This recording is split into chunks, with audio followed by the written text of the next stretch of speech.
우리 시간 마음을 모아 함께 기도하며 나아가실 때 영광과 존귀를 받게 합당하신 하나님, 이 시간 이곳에 임하셔서 우리의 예배와 찬양 받으시옵고 우리의 삶을 다스려 주옵소서. 한 주가 지은 모든 죄와 불순종과 그리고 연약함 용서하여 주옵시고 예배를 통하여 새 힘과 새 능력 부어 주옵소서. 우리 함께 기도하며 예배의 자리로 나가겠습니다. 기도하겠습니다.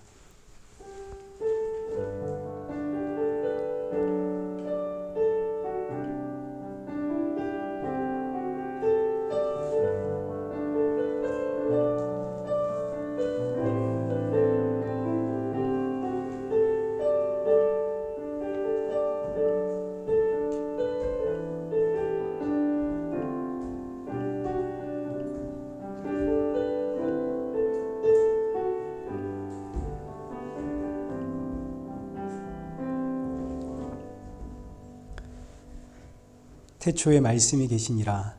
이 말씀이 하나님과 함께 계셨으니 이 말씀은 곧 하나님이시니라. 거룩하신 하나님 아버지, 은혜 감사합니다. 오늘도 우리가 모이게 된 것은 태초로부터 계신 그 말씀이 우리를 이끌어 주심임을 믿습니다. 오늘도 예배를 통하여 그 말씀이신 예수 그리스도, 나의 생명임을 알고 믿을 수 있는 귀한 은혜 허락하여 주옵소서. 한 주간 짊어진 죄와 삶의 무게를 주님 앞에 내려놓습니다. 우리의 연약함과 불순종 용서하여 주옵시고 또 이 시간 주님 앞에 우리를 대표하여 기도드리는 우리 집사님의 기도와 우리의 예배를 기뻐 받아 주옵소서. 예수님의 이름으로 기도드리옵나이다. 아멘. 신앙 고백하시겠습니다. 전능하사 천지를 만드신 하나님 아버지를 내가 믿사오며 그 외아들 우리 주 예수 그리스도를 믿사오니 이는 성령으로 잉태하사 동정녀 마리아에게 나시고 본디오 빌라도에게 고난을 받으사 십자가에 못 박혀 죽으시고 장사한 지 사흘 만에 죽은 자 가운데서 다시 살아나시며 하늘에 오르사 전능하신 하나님 우편에 앉아 계시다가 저리로서 산자와 죽은 자를 심판하러 오시리라. 성령을 믿사오며 거룩한 공예와 성도가 서로 교통하는 것과 죄를 사하여 주시는 것과 몸이 다시 사는 것과 영원히 사는 것을 믿사옵나이다. 아멘. 우리 함께 교독문 제 65번 우리 함께 교독하시겠습니다. 할렐루야, 새 노래로 여호와께 노래하며 성도의 모임 가운데에서 찬양할지어다.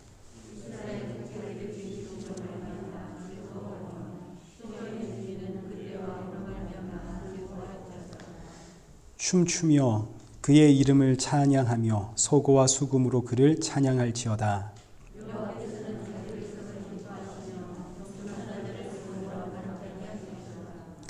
성도들은 영광 중에 즐거워하며 그들의 침상에서 기쁨으로 노래할지어다.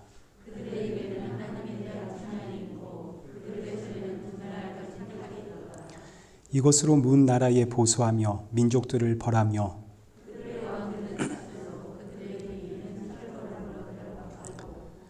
기록한 판결대로 그들에게 시행할지로다. 이런 영광은 그의 모든 성도에게 있도다. 할렐루야. 아멘. 우리 찬송가 35장입니다.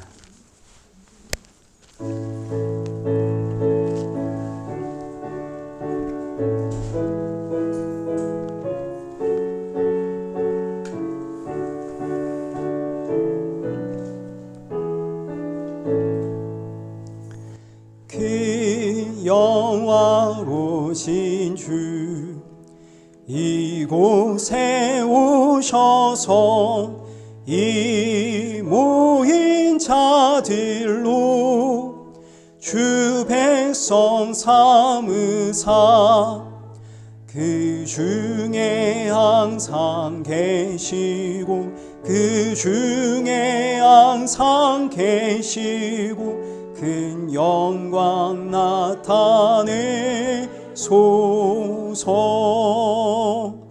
이 백성 기도와 또 예물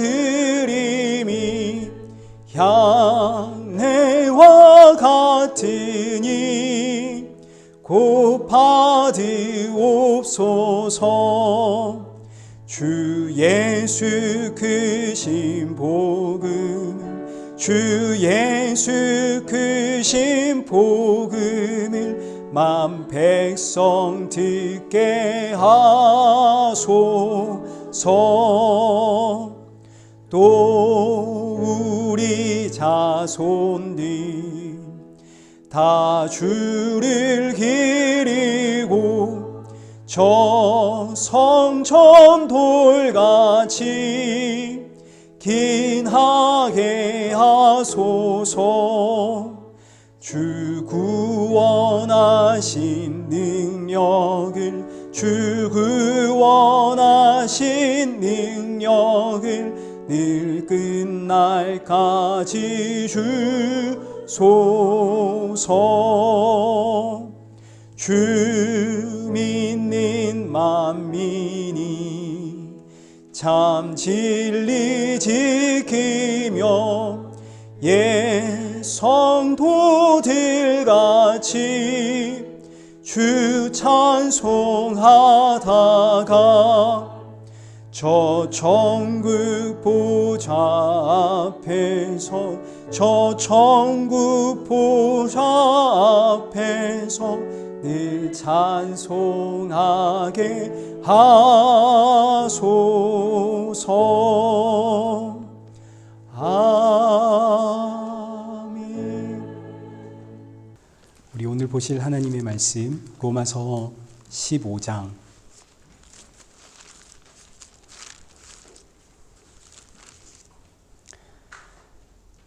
우리 8절에서 21절까지 다소 긴 본문이지만 우리 함께 한마음으로 읽도록 하겠습니다. 우리 한 절씩 교독하시겠습니다.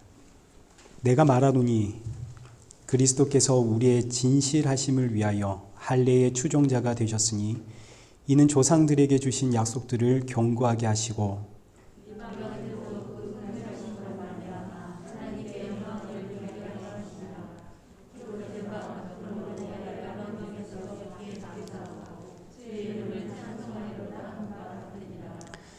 또 이르되 열방들아 주의 백성과 함께 즐거워하라 하였으며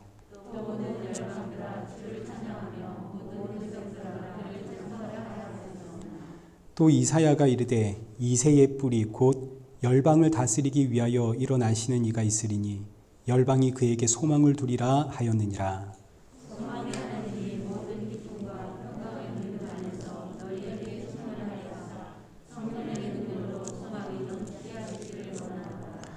내 형제들아 너희가 스스로 선함이 가득하고 모든 지식이 차서 능히 서로 권하는 자임을 나도 확신하노라.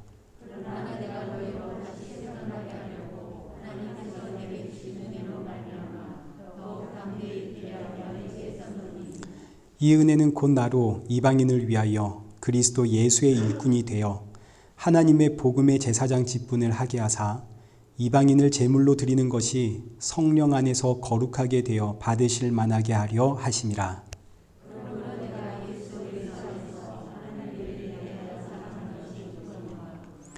그리스도께서 이방인들을 순종하게 하기 위하여 나를 통하여 역사하신 것 외에는 내가 감히 말하지 아니하노라. 이 일은 말과 행위로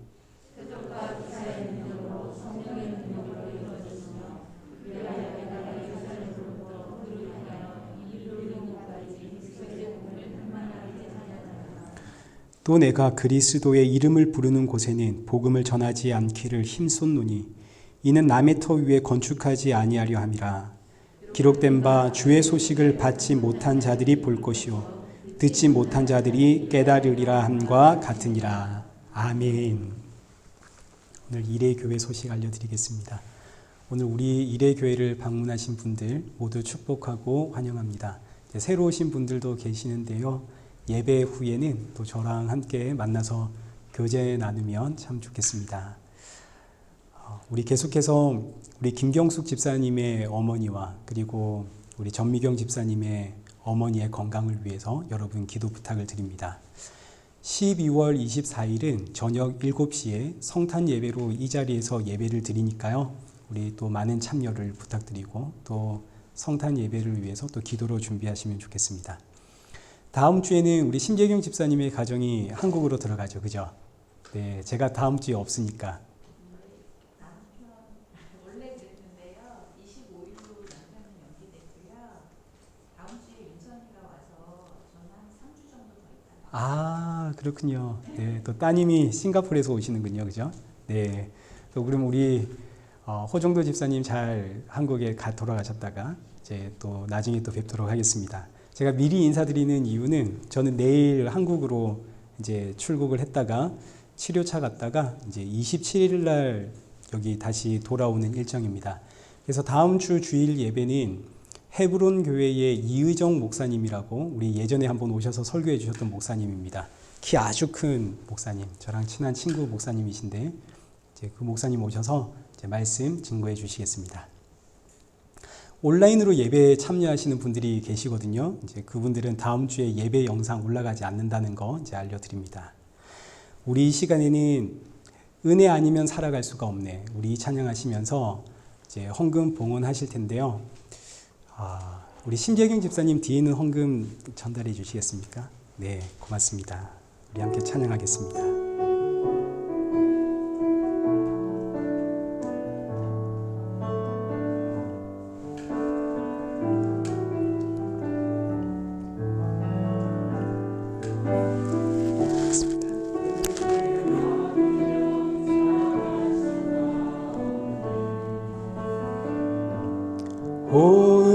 호흡마저도 다 주의 것이니 세상 평안과 위로 내게 없어도 예수 오직 예수뿐이네.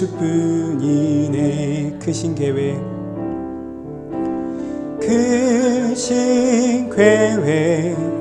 다 볼 수도 없고 작은 고난에 지쳐도 주께 묶인 나의 모든 삶 버티고 견디게 하시네. 은혜 아니면 살아갈 수가 없네. 나의 모든 것 다 주께 맡기니 참된 평안과 위로 내게 주신 주 예수 오직 예수뿐이네. 기도하겠습니다. 살아계신 하나님 감사합니다. 이 시간 주님 앞에 빈손으로 나오지 않게 하심에 감사합니다. 비록 우리가 드리는 것 작은 재물이지만 그러나 이 예물을 준비할 때 날 위해 십자가에 죽으신 예수 그리스도 기억하게 하시고 돌아가는 우리 모든 성도들의 마음에 예수 그리스도의 십자가의 보혈 충만케 하여 주옵소서. 이 시간 말씀을 듣습니다. 이 말씀을 통해 나의 모습 다시 한번 돌아보고 점검하게 하시고 이 한 주도 예수님의 증인으로 복되게 살아가는 감사하며 기쁨으로 살아가는 우리 모든 성도들 되어지도록 성령의 충만함 부어 주옵소서. 예수님의 이름으로 기도드리옵나이다. 아멘. 이제 오늘 우리 보실 본문은 로마서 15장 8절부터 21절까지의 말씀입니다. 내게 주신 은혜로 라는 제목으로 우리 함께 말씀을 살펴보도록 하겠습니다. 먼저 지난주에는 로마서 15장 1절에서 7절까지 인내와 위로의 하나님이라는 제목으로 우리가 말씀을 살펴보았습니다. 우리 4절 말씀을 한번 보시죠. 무엇이든지 전에 기록된 바는 우리의 교훈을 위하여 기록된 것이니 우리로 하여금 인내로 또는 성경의 위로로 소망을 가지게 함이라. 자, 여기서 전에 기록된 바란 여기 구약 성경을 이야기하는 겁니다.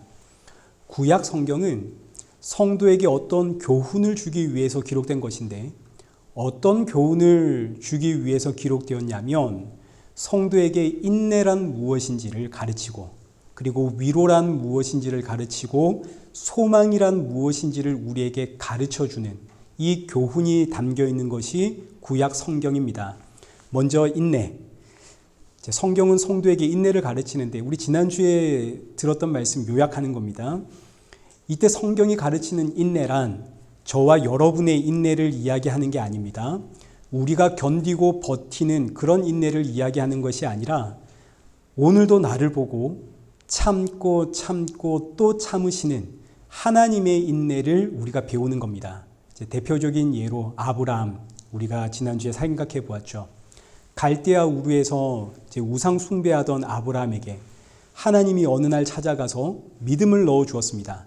그리고 아브라함에게 가나안 땅으로 가라. 아브라함이 믿음이 임했으니까요. 하나님의 말씀에 순종하며 가나안 땅에 가죠. 그러나 순종해서 가나안 땅에 들어가는 것 같지만 가나안 땅에 들어가 보니 그 땅에 기근이 심합니다. 그래서 아브라함이 가나안으로 가다가 거기서 길을 돌려서 풍부한 애굽으로 내려가게 됩니다. 근데 애굽에 내려가니까 애굽 사람들이 무섭거든요. 아내를 누이라 속이죠. 그리고 아내를 애굽 왕 바로에게 빼앗깁니다. 그때 아브라함은 거기서 애굽보다 강하신 하나님을 경험하게 됩니다.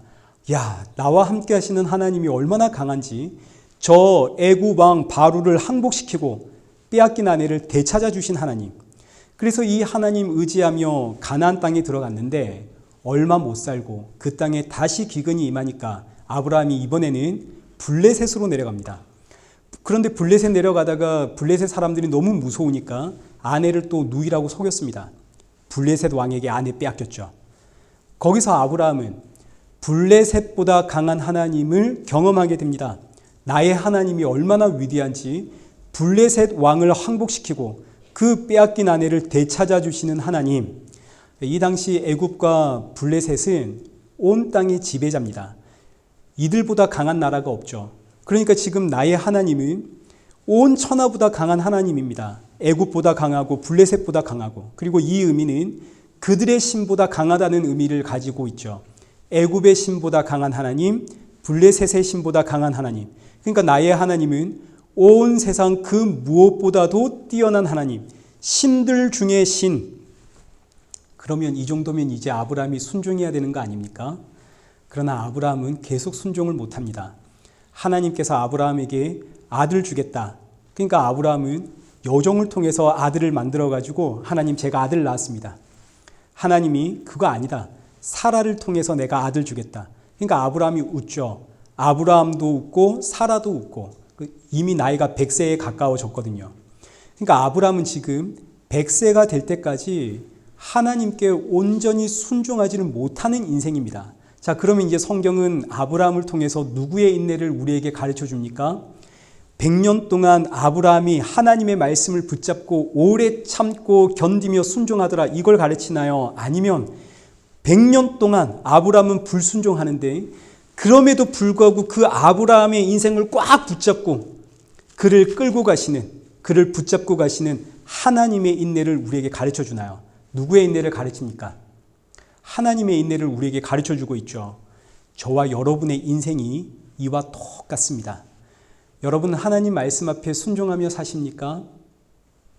여기 골로새서 3장 1절 보십시오. 그러므로 너희가 그리스도와 함께 다시 살리심을 받았으면 위의 것을 찾으라.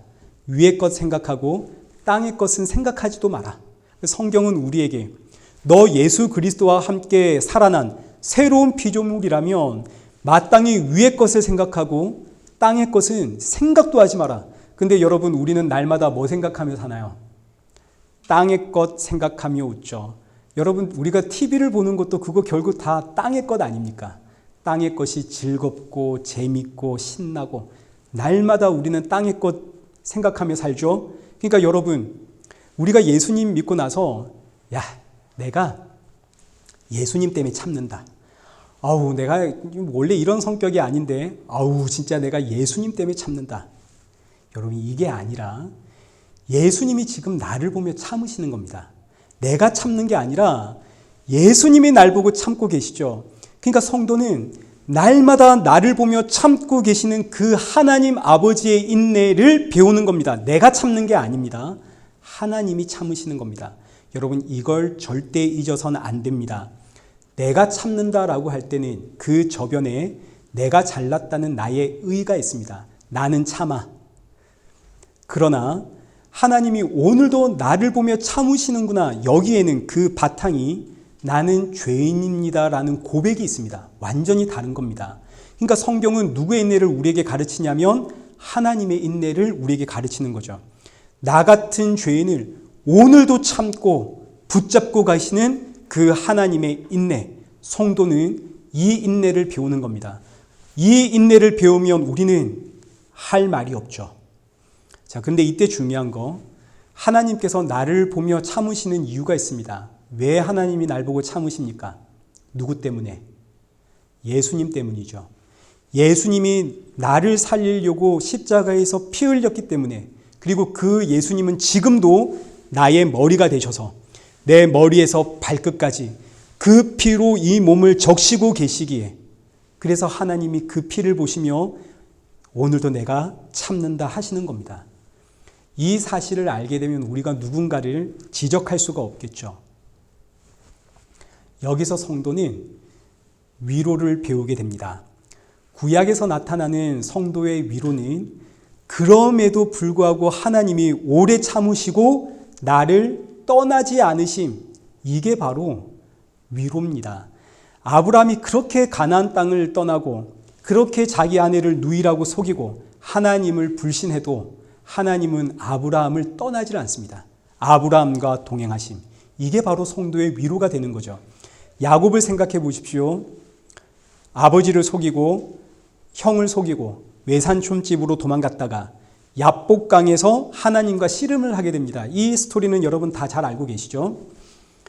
그런데 하나님과 씨름을 하는데 야곱이 하나님께 질 마음이 없습니다. 기어코 하나님을 이기려고, 하나님을 넘어뜨리려고 하다가 환도뼈를 맞아 부러집니다. 그리고 나서 야곱이 받은 이름이 이스라엘입니다. 그러니까 이스라엘의 이름의 뜻이 뭔가요? 창세기 32장 28절 보십시오. 그가 이르되 내 이름을 다시는 야곱이라 부를 것이 아니요 이스라엘이라 부를 것이니 이는 네가 하나님과 및 사람과 겨루어 어떻게 했다고요?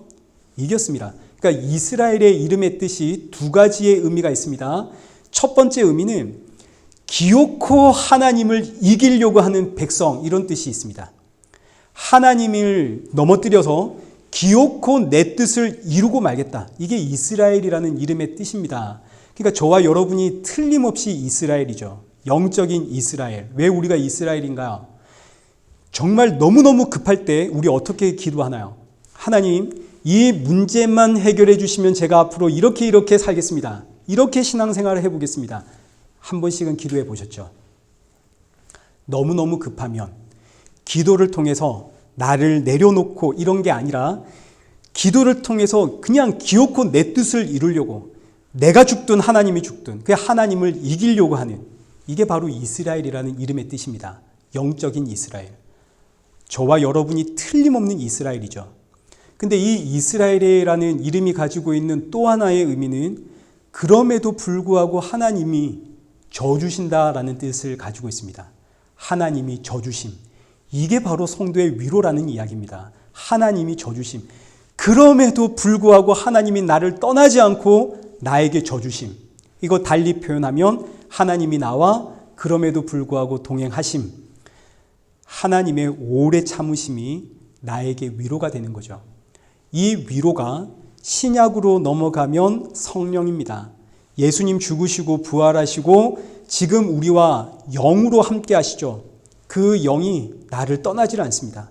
이것이 성도의 위로. 그래서 성령이 위로의 영입니다. 우리 안에는 지금 위로의 영이신 성령이 계시죠. 동시에 성령은 섬김의 영입니다. 지금도 성령은 그 피로 내 발을 씻기시는 섬김의 일을 하고 계시죠.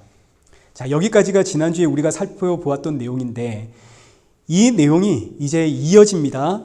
8절 보십시오. 위로의 영, 섬김의 영, 예수 그리스도에 대한 이야기입니다. 8절 보십시오. 내가 말하노니 그리스도께서 하나님의 진실하심을 위하여 할례의 추종자가 되셨으니 이는 조상에게 주신 약속들을 견고하게 하시고, 자, 지금 이 말씀이 하나님이 나와 동행하시고 또 또 그럼에도 불구하고 하나님이 나를 떠나지 않으시는 위로의 말씀이고 동시에 섬김의 말씀입니다. 이 말씀이 어떻게 우리에게 위로가 되고 어떻게 섬김이 되는가? 예수 그리스도가 할례의 추종자가 되었답니다. 자, 이게 무슨 뜻이냐면 이런 뜻입니다. 할례란 하나님께서 아브라함에게 처음으로 주신 법입니다. 아브라함이 99세가 되던 해에 하나님께서 아브라함에게 너 할례를 행해라. 창세기 17장 1절입니다. 아브라함이 99세 때에 여호와께서 아브라함에게 나타나 10절 너희 중 남자는 다 할례를 받으라. 이것이 나와 너희와 너희 후손 사이에 지킬 내 언약이니라. 14절 할례를 받지 아니한 남자 곧 그 포피를 베지 아니한 자는 백성 중에서 끊어지리니 그가 내 언약을 배반하였습니다. 할례는 하나님의 백성이라는 표입니다. 아브라함의 후손은 반드시 할례를 행해야 되는 거죠. 근데 이 할례를 행해라 이 배경은 아브라함이 99세입니다. 사라는 90세고 도무지 아기를 가질 수가 없는 나이입니다. 그런데 이런 아브라함과 사라에게 하나님이 너희들 할례를 행해라. 그리고 나서 내가 너희에게 아들을 주겠다. 그러니 아브라함도 웃고 사라도 웃죠. 우리가 아기를 낳을 수 없는 몸인데.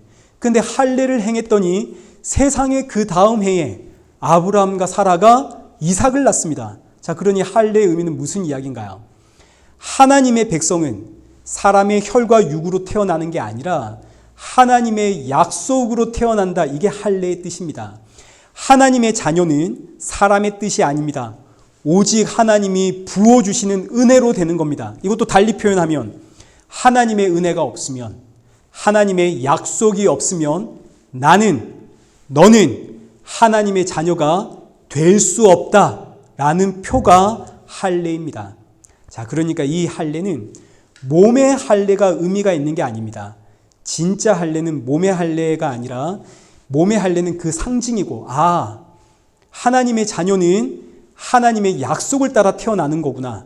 내 힘과 능력으로 하나님 자녀가 되는 게 아니구나 라는 하나의 상징인 것이고, 진짜 할례는 마음에 행하는 할례, 하나님께서 부어주시는 그 마음의 은혜의 할례, 이 마음의 은혜의 할례가 뭔가요? 이게 바로 성령 세례를 이야기하는 거죠. 몸의 세례, 이제 할례의 이야기가 신약으로 오면 세례의 이야기가 되는 겁니다. 몸에 우리가 세례를 받는데 이 세례는 똑같습니다. 상징에 지나지 않습니다. 진짜는 마음의 세례를 받아야 되는데 이 성령 세례를 이야기하는 겁니다. 그럼 이제 성령 세례는 뭐냐? 이건 이제 뒤에서 살펴보도록 하고, 다시 이 할례의 이야기로 가서 할례를 행해라. 할례가 가지고 있는 또 하나의 뜻은 죽음입니다. 할례란 남자 생식기의 그 포피를 자름으로 이 의미는 죽었다라는 의미를 가지고 있습니다. 넌 죽은 자야. 이거 알려주는 게 할례의 의미입니다.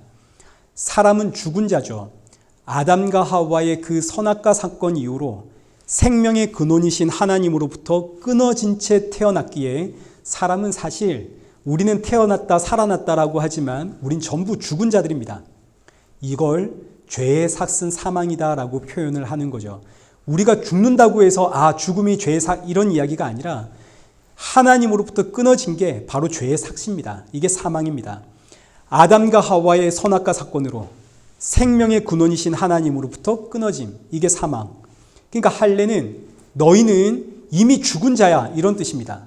그러나 동시에 우리가 앞서 살펴보았듯이 마음의 할례를 받은 자, 마음의 세례를 받은 자는 산자가 되어 하나님의 자녀가 됩니다. 이를 위해서 예수님이 오셨죠. 예수님이 할례 추종자라는 이야기가 바로 이 이야기입니다. 추종자라는 단어가 섬기는 자라는 뜻입니다. 예수님은 할례를 섬기는 자, 할례를 섬기기 위해 이 땅에 오신 분, 어떻게 할례를 섬겼나요? 십자가의 죽으심으로.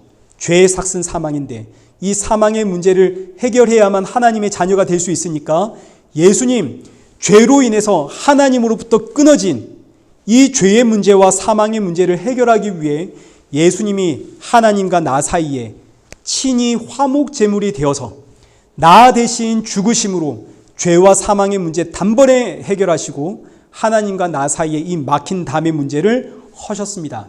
이 에베소서 2장 14절의 이야기죠. 그는 화평이신지라 둘로 하나를 만드사 원수된 것, 이 원수가 죄와 사망 이야기입니다. 원수된 것, 곧 중간에 막힌 담을 자기 육체로 허시고 또 십자가로 이 둘을 한 몸으로 하나님과 화목하게 하려 하심이라. 원수된 것을 십자가로 소멸하시고 예수님이 친히 화목제물이 되어서 그 십자가에서 원수된 죄와 사망의 그 담을 자신의 육체로 허셨습니다. 히브리서 9장 12절도 보시죠. 염소와 송아지의 피로 하지 아니하고 오직 자기 피로 영원한 속죄를 이루사 단번에 성소에 들어가셨느니라. 예수님께서 친히 이 화목 제물이 되셔서 자기 피로 영원한 속죄를 단번에 이루셨습니다. 예수님의 십자가 사건으로 우리의 죄와 사망의 문제가 영원히 해결되었습니다. 그리고 나서 십자가에 죽으신 예수님 3일 만에 부활하시고 영으로 자기 백성들의 마음에 찾아가 주심, 이게 바로 마음의 할례고 성령 세례입니다. 마음의 세례. 마음의 세례, 성령 세례라. 이것은 무슨 환상을 보고 방언을 하고 예언을 하고 귀신을 쫓아내고 막 갑자기 가슴이 막 뜨거워지고, 여러분 이런 거 아닙니다. 성령 세례의 특징은 예수 그리스도를 나의 주로 고백하게 되는 것, 내 안이 예수님으로 충만해지는 것, 이게 바로 성령 세례의 특징입니다. 오늘 저와 여러분 안에 예수 그리스도를 믿는다는 그 신앙의 고백이 있다면 그 이유는 우리 안에 성령의 세례가 임했기 때문입니다. 성령이 오셨다는 이야기고 예수님이 내 안에 들어오셨다는 이야기죠. 그래서 예수님은 할례의 모든 의미를 완성하신 할례의 추종자, 할례를 섬기기 위해 오신 분, 여기 8절입니다. 예수님을 할례의 추종자, 조상들에게 주신 그 할례의 약속을 이루신 분. 그러니 이제는 누구든지 예수 그리스도를 믿는 자는, 예수의 영이 임한 자는 이제 하나님의 자녀요 하나님의 백성이 되는 거죠. 여기에는 유대인이나 이방인이나 차별이 없습니다. 그래서 이제 9절 말씀에 이방인들도 그 긍휼하심으로 말미암아 하나님께 영광을 돌리게 하려 하심이라. 시편에 기록된 찬양시입니다. 메시아이신 예수 그리스도, 그분으로 인해 이제는 누구든지 그 이름을 믿는 자는 차별 없이 구원을 받습니다. 얼마나 귀하고 복된 은혜인가요? 그래서 열방이 주께 감사하고, 이제 10절 열방들아 주의 백성들과 함께 즐거워해라. 여기 11절도 모든 열방들아 주를 찬양해라. 9절 하반부부터 11절까지 열방아 주께 감사해라, 찬양해라, 즐거워해라. 예수님의 십자가 은혜에 감사하고 찬양하고 즐거워해라. 그리고 나서 12절에 소망의 이야기를 하는데 12절 또 이사야가 이르되 이새의 뿌리 곧 열방을 다스리기 위하여 일어나는 이, 누군가요? 예수님이죠. 그 일어나는 이가 있으니 열방이 그에게 뭘 두라? 소망을 두라. 이새의 뿌리로 열방을 다스리기 위해 일어나는 이, 그에게 소망을 두어라. 누구의 이야기입니까? 예수 그리스도죠. 성도의 소망은 누군가요? 예수님입니다. 여러분, 여러분의 소망은 뭡니까? 여러분은 어떤 소망 품고 계십니까? 예수 그리스도가 성도의 소망입니다. 죄와 사망의 권세에서 나를 찾아와 나를 구원하시고 나에게 영원한 생명을 주신 그 예수 그리스도를 만나는 게 소망. 여러분들 개인적으로 좋아하는 목사님들 계시죠? 신앙에 있어서 내 눈과 귀를 번쩍 열어준, 번쩍 뜨게 한 그런 목사님들이 계실 겁니다. 제 주위에 계시는 많은 분들은 이찬수 목사님 설교를 듣습니다. 저도 굉장히 존경하는 목사님입니다. 근데 어느 날 만약에 그 이찬수 목사님이 여기 밴쿠버에 온다더라. 그럼 그 목사님께 은혜 받으면서 신앙생활 하시는 분들은 그날이 얼마나 기다려지고 목사님 한번 뵙는 게 얼마나 좋겠습니까? 나에게 생명의 말씀을 들려주는 그 목사님 만나는 그날도 그렇게 기다려지는데, 그 생명의 실체가 되신 예수 그리스도 만날 그날, 그건 말할 것도 없죠. 그 예수님 만나는 날, 예수님과 얼굴과 얼굴을 맞대어보는 그 영광의 날, 그날이 성도의 소망입니다. 우리는 이 소망을 품고 살아갑니다. 그래서 성도입니다. 나를 떠나지 않으시고, 나는 죄인인데 이런 나를 떠나지 않고 오늘도 이런 나를 위해 피 흘리고 계시는 그분이 나의 위로고 나의 섬김이고 그리고 그분이 나의 소망이 되시고 그 예수 그리스도.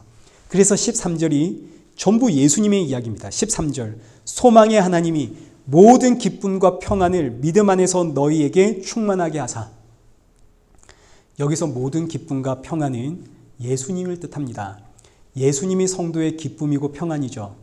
다른 기쁨, 다른 평안은 성도에게 없습니다. 세상이 주는 기쁨과 평안과 만족은 그거 전부 거짓된 거죠.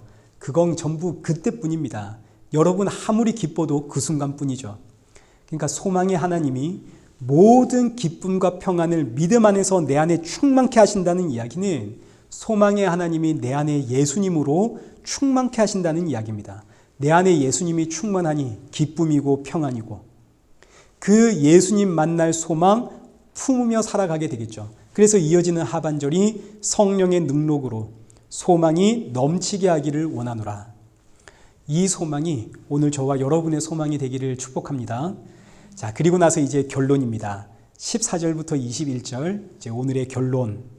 그동안 살펴본 로마서 14장부터 이어진 논쟁의 최종 결론이기도 하고 로마서 전체의 결론이기도 합니다.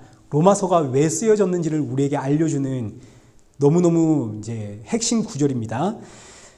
로마서 14장부터 시작된 우리가 그동안 살펴본 논쟁은 사실은 논쟁이라기보다는 로마 교회를 향한 책망의 말씀입니다. 지금 로마 교회는 자칭 믿음이 강하다는 자들이 이제 교회를 비판하고 어지럽히고 있었습니다. 로마서 14장 3절 말씀 보십시오. 먹는 자는 먹지 않는 자 업신 여기지 말고 먹지 않는 자는 먹는 자를 비판하지 마라. 이 말씀이 나온 배경이 말씀을 안다는 자들이 이제 자기가 아는 각자 가지고 있는 지식을 가지고 서로를 비판하고 정죄하고 평가하니까 이제 이런 말씀이 나온 겁니다.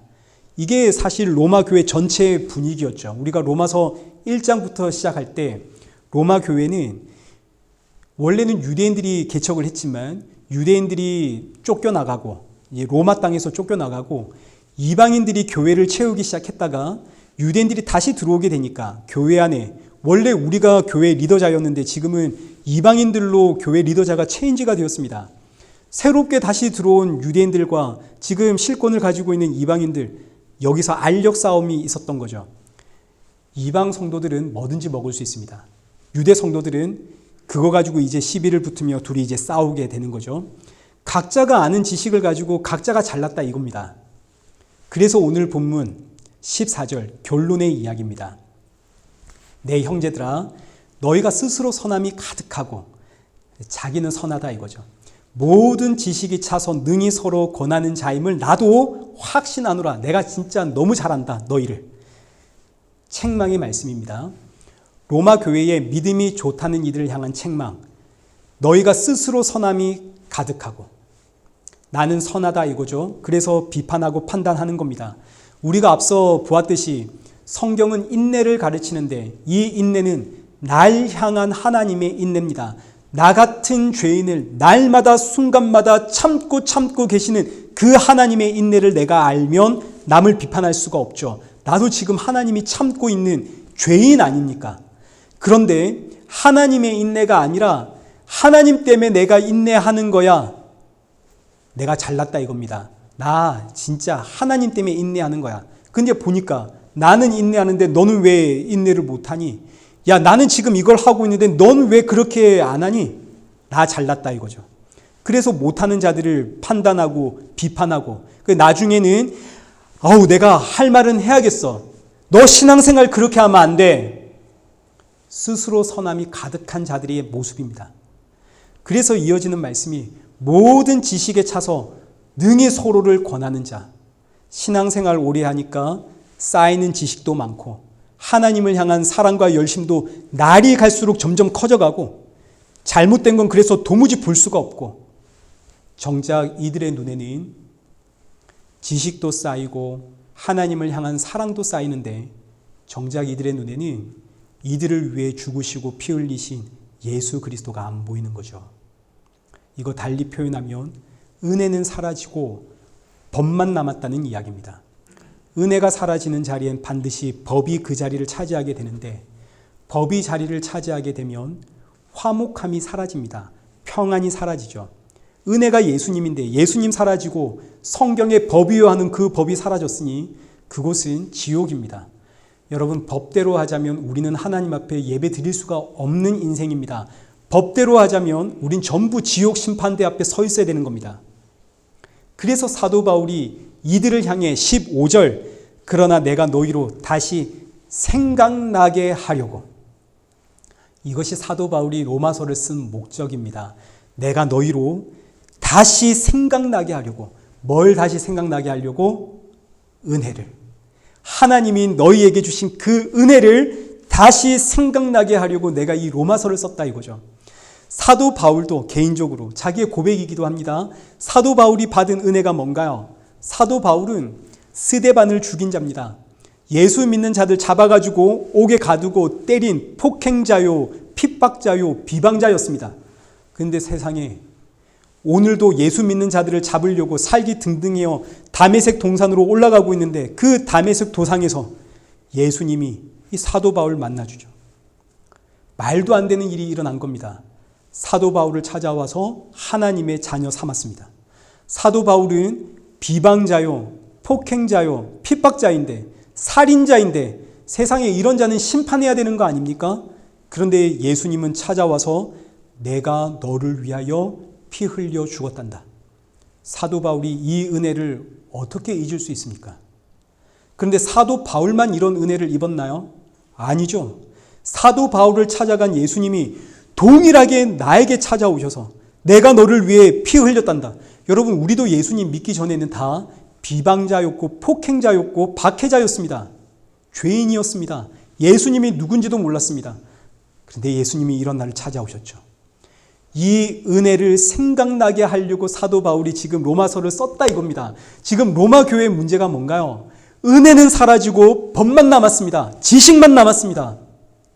그들을 향해 이 은혜, 너희가 어떻게 구원받아서 지금 이 자리에 앉아 있는지 그 은혜를 다시 생각나게 하려고 로마서를 썼다 이겁니다. 그러니까 로마서의 기록 목적은, 사랑하는 성도 여러분, 은혜를 잊지 마십시오. 로마서의 결론입니다. 죄와 사망 아래 죽은 나에게 어느 날 예수님 나를 찾아와 생명 주시고 영생 주시고 너는 내 자녀야 칭해 주시고, 여기에 이유도 없고 조건도 없죠. 이 귀하고 놀라운 은혜를 회복하라. 은혜의 감격 회복하라. 사랑하는 성도 여러분, 이 은혜 가운데 사십시오. 이 은혜가 회복되고 충만하면 그곳이 천국입니다. 그곳이 쉼이 있습니다. 서로를 향해 날선 비판 사라지고 옳고 그름 따지지 않고 오직 나의 주 예수 그리스도만 자랑하고 함께 나누고 그 예수 그리스도 안에서 서로 격려하고 위로하고, 이렇게 은혜를 회복한 성도의 특징이 16절입니다. 이 은혜는 곧 나로 이방인을 위하여 그리스도 예수의 일꾼이 되어 하나님의 복음의 제사장 직분을 하게 하사, 하나님께서 우리에게 은혜를 주신 이유는 그리스도 예수의 일꾼, 곧 복음의 제사장 직분하라고 우리에게 은혜를 주신 겁니다. 땅끝까지 이르러 복음 증거하라고 우리에게 은혜를 주셨다는 이야기죠. 여러분, 제사장 어떤 사람인지 다 아시죠? 제사장은 하나님과 사람 사이의 그 화목을 위하여 제물을 잡는 사람이 제사장입니다. 제물을 잡아 이 제물의 피를 흘림으로 이 사람을 하나님께로 인도하는 이가 제사장, 복음의 제사장이란 하나님과 사람 사이의 화목 제물이 되신 그 예수 그리스도를 전하는 자, 그가 바로 복음의 제사장입니다. 이를 위해 은혜 주셨다 이겁니다. 그러면 은혜가 우리를 어떻게 복음의 제사장으로 이끌고 가는가? 여기 17절입니다. 우리 함께 읽죠. 시작. 그러므로 내가 그리스도 예수 안에서 하나님의 일에 대하여 자랑하는 것이 있거니와. 여러분, 이제 제가 다 끝나 가거든요. 이제 10분도 안 걸립니다. 이제 다 끝났습니다. 은혜가 나로 하여금 하나님의 일을 지금 자랑하게 하는데, 하나님의 일이 뭔가요? 여러분, 하나님이 어떤 일을 하셨습니까? 하나님이 하신 일은 너와 나를 살리기 위해 십자가에 죽으시고 부활하시어 그 자기의 영을 너와 내 안에 넣어주신 거, 여러분 이게 하나님의 일입니다. 이거 말고 하나님이 우리에게 무슨 일을 하셨나요? 이게 하나님의 일이고 이 일이 나에게 일어났으니 자랑할 수밖에 없죠. 은혜가 임하니까 세상에 나 같은 죄인을 예수님 살리셨군요. 자랑이 나오는 겁니다. 이 자랑이 우리로 하여금 복음의 제사장 직분을 하게 하는 거죠. 여러분 십자가의 증인은 내가 각오하고 결단하고 힘쓰고 애써서 그래 내가 오늘부터 십자가의 증인이 되리라 이렇게 되는 게 아닙니다. 은혜가 회복되면 날 구원하신 그 십자가 예수 그리스도의 은혜가 내 안에 충만하면 자연스럽게 나오는 자랑입니다. 자녀가 시험만 잘 치고 와도 막 자랑하고 싶어서 입이 근질근질하고 좋은 대학 가고 좋은 직장 가면 자랑하고 싶어서 입이 근질근질 하는데 아니 세상에 헛된 일도 좋은 일 생기면 자랑하고픈데 나에게 참 생명 주시고 하나님의 자녀 되게 하신 그 예수 그리스도 어찌 자랑을 안 할 수 있습니까? 예수 그리스도의 자랑이 안 나온다는 이야기는 지금 내 안에 뭐가 사라진다는 이야기인가요? 은혜가 점점 사라지고 있다는 이야기입니다. 또 하나, 은혜 받았습니다. 감동이 있고 감격이 있고 예배 시간에 펑펑 울었습니다. 그런데 그 안에 예수 그리스도가 없으면 그거 진짜 은혜인가요? 가짜 은혜인가요? 그건 가짜 은혜죠. 그건 그냥 여러분의 감정을 그냥 살짝 건드린 것에 지나지 않습니다. 여기에 속으면 안 되는 겁니다. 예수님이 내 안에 충만하지 않으면 은혜가 지금 사라지고 있다는 경각심을 가져야 되는 겁니다. 지금 로마 교회가 이렇게 됐다 이거죠. 그래서 사도 바울이 로마 교회에 이렇게 편지를 장황하게 쓴 겁니다. 이 은혜를 다시 생각나게 하려고 로마의 교회 너희가 어떻게 구원을 받았는지 그거 회복해라. 그거 기억해라. 그러면 그 다음에 복음의 제사장 직분은 절로 나오는 거죠. 그래서 사도 바울은 내가 이 은혜를 자랑한다. 18절입니다. 그리스도께서 이방인들을 순종하게 하기 위하여 나를 통하여 역사하신 것 외에는 내가 감히 아무 말도 아니하노라. 그러니까 지금 사도 바울은 나는 그냥 날 구원하신 예수님 자랑했다 이겁니다. 그러자 하나님은 이런 나를 통해 이방인들을 순종하게 하셨다. 이방인들을 구원했다는 이야기입니다. 난 이렇게 쓰임받은 도구에 지나지 않습니다. 이런 고백을 하고 있는 거죠. 내가 무슨 대단한 능력을 받아가지고 이방인의 사도가 되어 막 이방인들을 구원해내고 이방인들을 항복시키고 이런 것이 아니라 나는 그저 가는 자리자리마다 날 구원하신 예수 그리스도를 자랑했을 뿐이고 그때 하나님은 이런 나를 도구 삼아 이방인들을 구원하셨고 이것이 우리에게 은혜 주신 목적입니다. 은혜를 주면 자랑하게 되고 자랑하는 자리에선 생명이 살아난다 이겁니다. 그래서 이제 20절과 21절 사도 바울 개인의 다짐이기도 하고 동시에 로마 교회와 오늘 저와 여러분에게 주시는 권면의 말씀입니다. 20절입니다. 또 내가 그리스도의 이름을 부르는 곳에는 복음을 전하지 않기를 힘썼노니 이는 남의 터 위에 건축하지 아니하려 함이라. 사도 바울이 그리스도의 이름을 부르는 곳에서는 복음을 전하지 않겠답니다. 이거 달리 이야기하면 그리스도의 이름을 부르지 않는 곳이라면 설령 그곳이 교회 공동체라 하더라도 나는 힘을 다해 복음을 예수 그리스도를 전하겠다는 이야기입니다. 그래서 사도 바울이 로마 교회, 예수님 믿는 교회 아닙니까? 그런데 로마서를 썼다 이겁니다. 너희들 안에 예수 그리스도가 보이지 않으니 믿지 않는 자들에게 예수 그리스도를 자랑하고 전하는 것 이건 당연한 것이고 믿는 자들이라고 하면서 예수 그리스도 자랑하지 않는다면 난 그곳에 가서 힘을 다해 예수 그리스도를 전하겠습니다. 21절. 그래서 성도들이 가는 곳에서는 어떤 일이 일어나냐면 주의 소식을 받지 못한 자들은 볼 것이고 듣지 못하는 자들은 깨닫게 되어지는 생명의 역사가 일어나게 됩니다. 저와 여러분의 사명입니다. 어디서나 예수 그리스도를 전하는 이 복음의 제사장 직분은 날 향해 지금도 참고 계시는 하나님의 그 인내와 십자가의 사랑, 이 은혜가 우리 안에 회복되고 충만하면 이건 그냥 절로 나오는 일입니다. 그래서 성도는 날마다 기도하는 거죠. 이 은혜의 충만함을 회복시켜 주옵소서. 오늘 여러분의 기도 제목 뭡니까?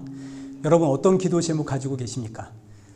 다양한 기도 제목들 가지고 계시죠? 여러분 기도하십시오. 우리는 전부 이스라엘입니다. 하나님을 이겨서 내 뜻을 이루려고 하는 것이 우리의 죄된 본성입니다.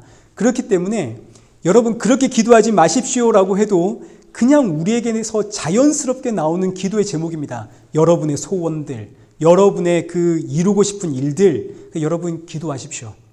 그리고 놀라운 것은 하나님은 우리가 기도할 때 저 주십니다. 이스라엘이라는 이름 안에 담겨 있죠. 하나님이 심지어 우리에게 저 주십니다. 그러나 여러분 분명히 기억해야 할 것은, 반드시 기억하고 잊지 말아야 할 것은, 나는 이렇게 내 뜻만 구하는데 하나님은 이런 나를 저 주실 뿐만 아니라 이런 나를 알기에 오늘도 하나님은 그 십자가에서 피 흘리고 계시다는 사실, 여러분 이걸 잊어서는 안 됩니다. 기도하실 때마다 이 은혜가 회복되어지기를 축복합니다. 이 은혜가 충만하여 여러분 기도하고 나서 내가 기도에 응답되었습니다, 이런 거 자랑하지 마시고, 그건 자랑거리가 아닙니다. 그건 창피한 겁니다. 내가 시험 잘 치게 해달라고 기도했더니 하나님이 시험 잘 치게 해주셨어. 내가 좋은 직장 가게 해달라고 기도했더니 나 이렇게 근사한 직장에 하나님이 취업시켜 주었어. 여러분 이런 자랑하지 마시고, 이건 창피한 자랑입니다. 이건 정말 본질을 몰라도 너무너무 모르는 거죠. 이런 자랑하지 마시고, 이건 자랑도 아닙니다. 이런 나를 위해, 나는 이렇게 끊임없이 땅의 것만 바라보며 땅의 것만 구하는 인생인데 이런 나를 위해 오늘도 피 흘리고 참으시는, 기다리고 계시는 이런 나에게 생명을 주신 예수 그리스도, 그분을 자랑하는 그런 성도 되셔야 됩니다.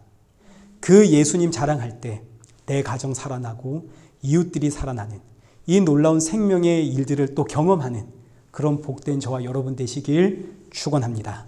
우리 함께 찬양하겠습니다. 찬송가 300장 찬양하겠습니다.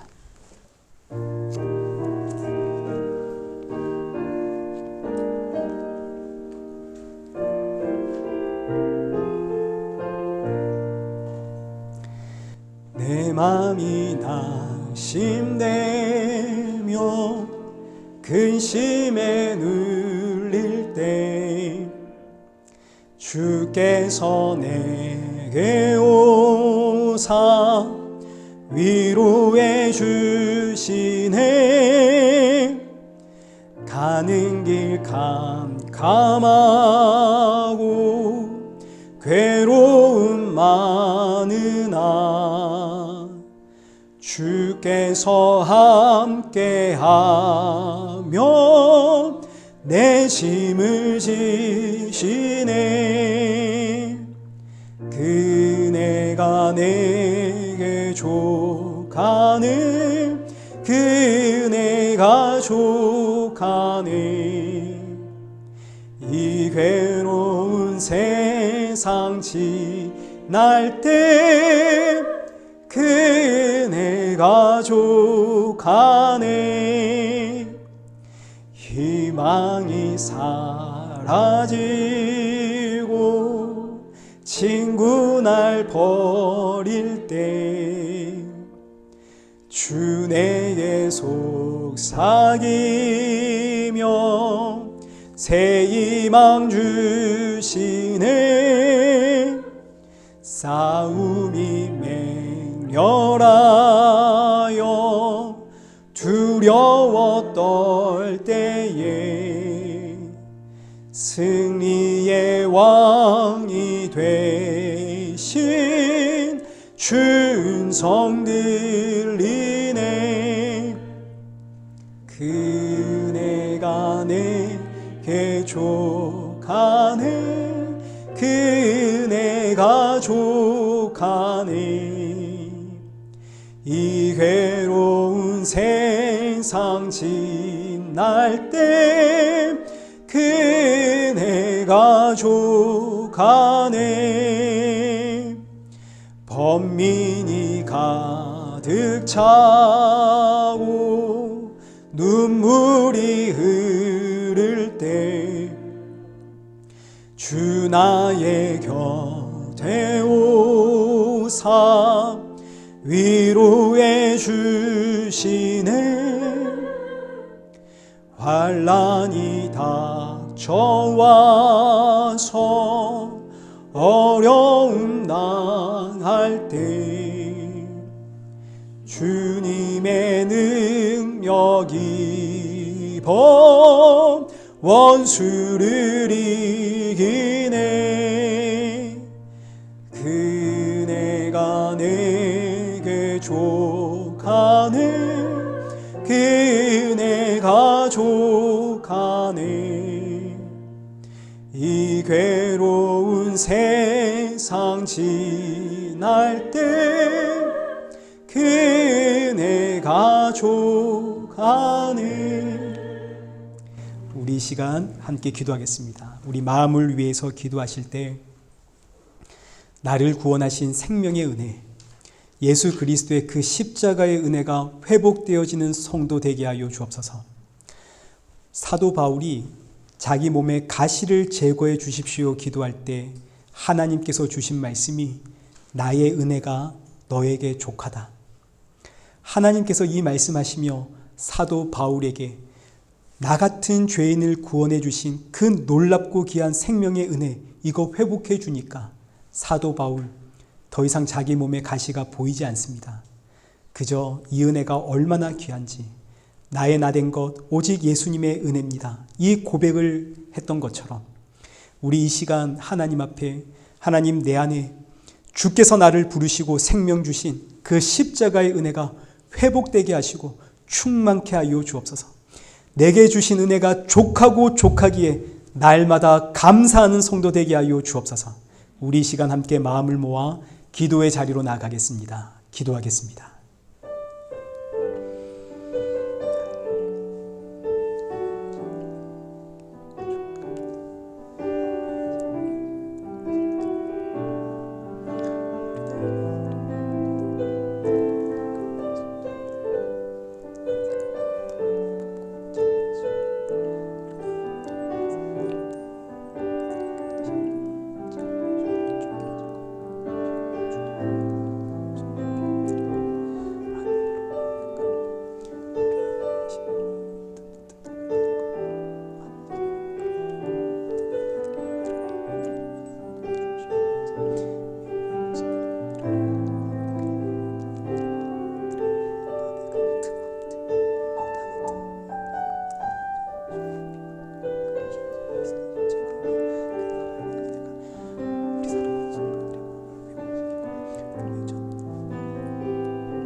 살아계신 하나님 아버지, 이 시간 주의 백성들의 기도에 응답하시어 날마다 순간마다 주께서 나를 구원하기 위해 행하신 일들 생각나게 하시고 그 십자가의 은혜를 생각할 때마다 감사하며 이 귀한 생명의 복음 자랑하며 살아가는 성도 되도록 오늘 예배를 마치고 돌아가는 그 성도들의 마음에 생명의 주 되신 예수 그리스도와 그 십자가의 보혈만이 충만케 하여 주옵소서. 예수님의 이름으로 기도드리옵나이다. 아멘. 이제는 우리 주 예수 그리스도의 은혜와 성부 하나님의 크신 사랑과 성령 하나님의 위로 교통 충만하심이 어디에 있든 나의 주 예수 그리스도만으로 충만하여 그 예수님 자랑하며 살아가길 소원하는 우리 일의 교회와 성도들과 온 세계 교회 머리머리 위에 이제로부터 영원토록 함께 있을지어다. 아멘.